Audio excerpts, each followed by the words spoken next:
Hello, how are you doing? I am back talking about another book prize list today. Yes, like I mentioned, this is the season for book prizes, so it's really fun seeing all the books that are listed for these various awards.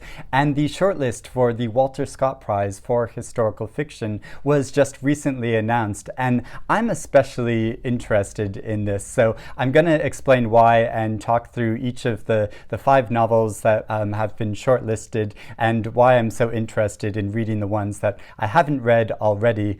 So if you aren't aware of this prize already, the Walter Scott Prize has been running for 12 years. The winner is awarded £25,000 and each author on the shortlist receives £1,500. So it's quite a substantial award. And historical fiction can be defined in many different ways. What qualifies as a historical novel. So in their explanation of the criteria, the primary story of a novel needs to have taken place 60 years before the present in order to qualify for this prize. So there, like I said, there are five books on the award. I have read two of them, The Mirror and the Light and Hamnet, of course, because these books have been much lauded already and talked about in the context of various prizes. Hamnet, of course, actually won the Women's Prize for Fiction last year, and both these novels were, The Mirror and the Light was shortlisted for both the Women's Prize and the Booker Prize last year. And like I've said before, I'm a huge fan of this novel, and I enjoyed reading this and the first two books in the Thomas Cromwell trilogy last year. Reading them was such an amazing experience, and there is the continuing issue about whether, since this is the third book in a trilogy, can this novel be read alone? And that throws up questions of it being listed for a prize. Can this sort of stand on its own? And I think in some ways you could read this novel just on its own, as it traces the final years of Thomas Cromwell's serving under Henry VIII and the growing tension in their relationship when previously they had been very close and had this sort of trusted professional relationship with each other and a personal relationship with each other, and the disillusion of that over the course of this novel, the way she traces that. I think you can enjoy that on its own, but you will appreciate it a lot more if you have read the two previous novels and have understood the sort of build-up of this relationship over time. And also this story does refer back to previous scenes in the first two novels, and there are themes and imagery which sort of builds up over the course of the novel, which becomes especially poignant when coming to this third book. But I do think it can be read on its own. So I think it is fair to list it for prizes, or if indeed it does actually win the prize, that would be fair, because I think this whole series of three novels is one of the most monumental achievements in historical fiction in our time. So yeah, definitely deserves a place on the list.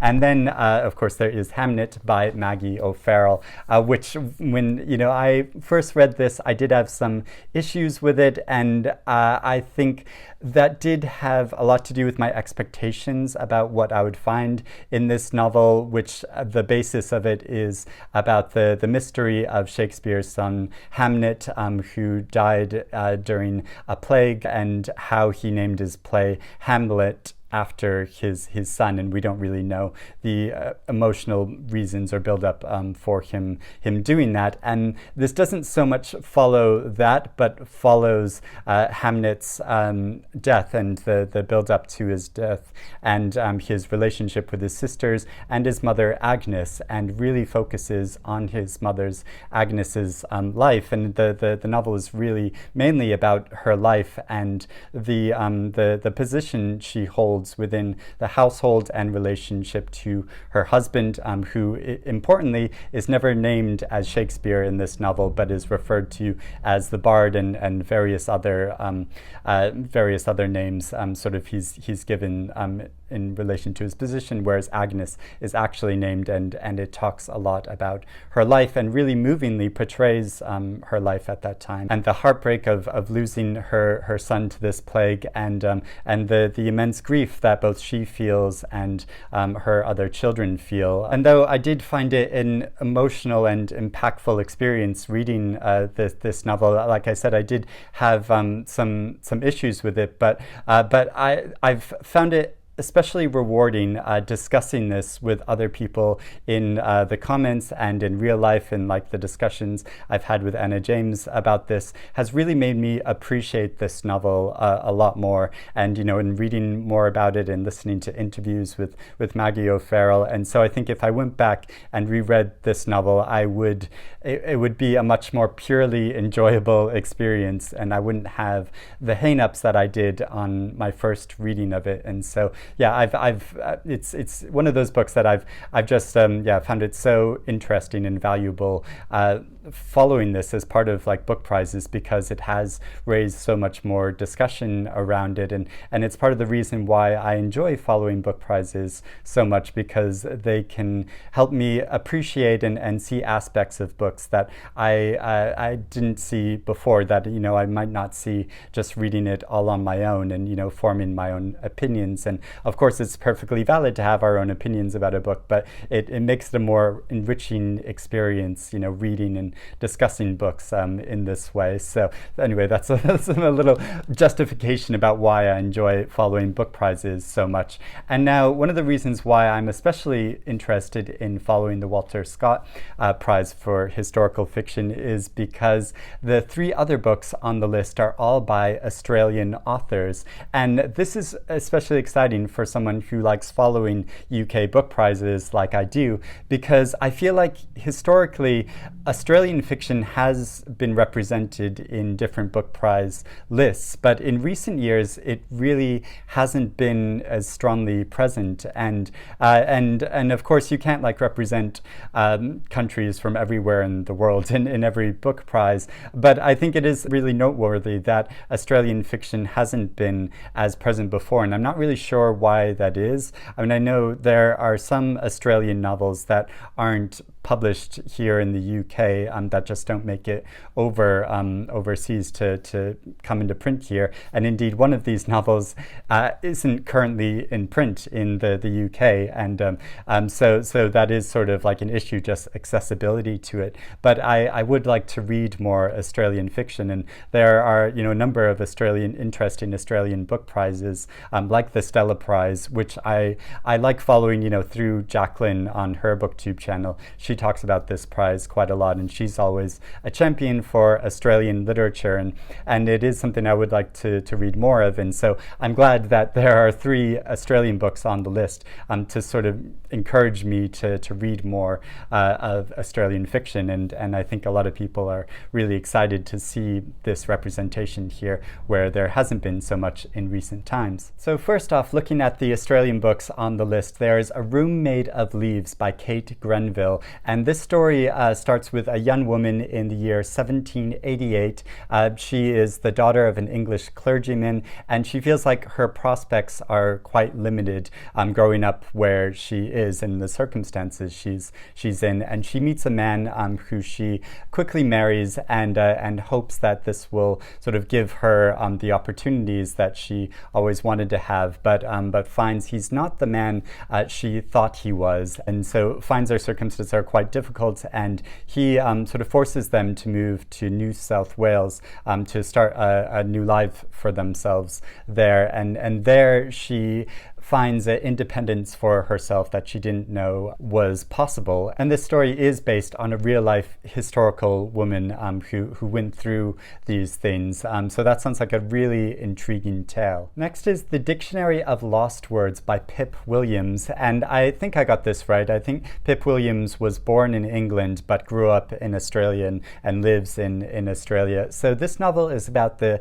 creation of the Oxford English Dictionary, and a girl who was the daughter of one of the men that were the lexicographers that put this dictionary together, and she's sort of hovering around as they're editing it and putting words together, and she rescues a slip of paper that is lost and discarded by the men, and she starts to collect all the words that they choose not to put in the dictionary, and through this it helps broaden her understanding of the world through these words, but also the way that this dictionary was put together by men, and they were sort of editing it with their own personal biases, and the way that female experiences sort of cut out of the creation of this dictionary, and what words are chosen, how they are defined, and that's really, you know, a reflection of the wider society. I think we think of dictionaries like these dry documents that are just this sort of absolute representation of the culture, but obviously it is a sort of slanted view of the culture, and I'm really interested in this, especially after reading L.E. Williams' fantastic novel last year, which is also about the creation of a dictionary and everything that goes into that, and I think there's a sort of unexpected drama behind the creation of these dictionaries, which you wouldn't necessarily expect to see there, but these stories really bring that into the light, and so I think this sounds so good, and I'm really keen to read it. And the fifth book on the list is The Tolstoy Estate by Stephen Conte. Now, this is the novel that I mentioned, hasn't actually been published yet in the UK. I do have an electronic version of the novel, but I always find that there are slight issues when trying to read books electronically, because like especially with historical novels, I sometimes like to flip back to earlier sections to check on dates or times or characters that I might have lost track of, and I find that's a bit more awkward to do electronically when, you know, you can't as easily flip back and forth. But I am really keen to read this novel because it sounds so intriguing and good.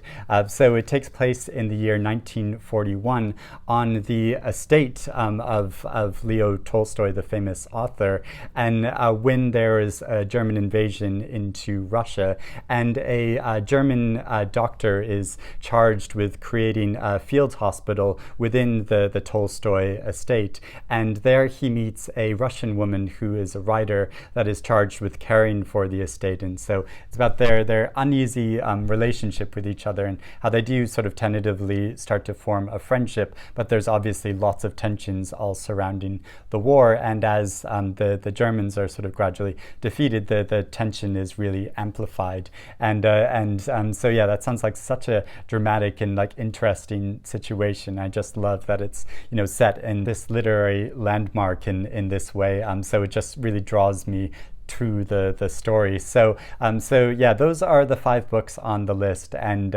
I do want to mention one other book on the list that was long listed. It hasn't been shortlisted, but which I'm still really keen to read, which is Mr. Beethoven by Paul Griffiths. And I've talked about this book before because it has been listed for other prizes. It was also shortlisted for the Goldsmiths Prize, and it was long listed for the Republic of Consciousness Prize. And the story is about Beethoven when he was having a communication with an organization in Boston about doing a commission for them, and he turned that down, but Griffiths in this novel revises that history and speculates about what would have happened if Beethoven had accepted this commission and if he had traveled to America, and he follows through with that throughout the story, and yeah, I just think that sounds so good, and I've heard really good things about this, and also it's just a lovely novel in itself. Like the texture of this book, I think is so satisfying. I know that's a really silly thing to say, but it is, and so yeah, I'm really looking forward to reading this as well. So let me know if you've read any of the books on this list, you know, especially the ones I haven't read, if you would urge me to read anyone in particular first, or if I do get time to reread either Maggie O'Farrell's book or Hilary Mantel's book, that would be really good too, because the winner of this prize is going to be announced in mid-June. So it'll be fun to see which book actually wins the big monetary prize. But most of all, it'll be fun following the discussion all around the books that are listed for this year's award. And and it's really exciting to see more Australian fiction being highlighted in a UK book prize. So thank you for watching, and I'll speak to you again soon. Bye bye.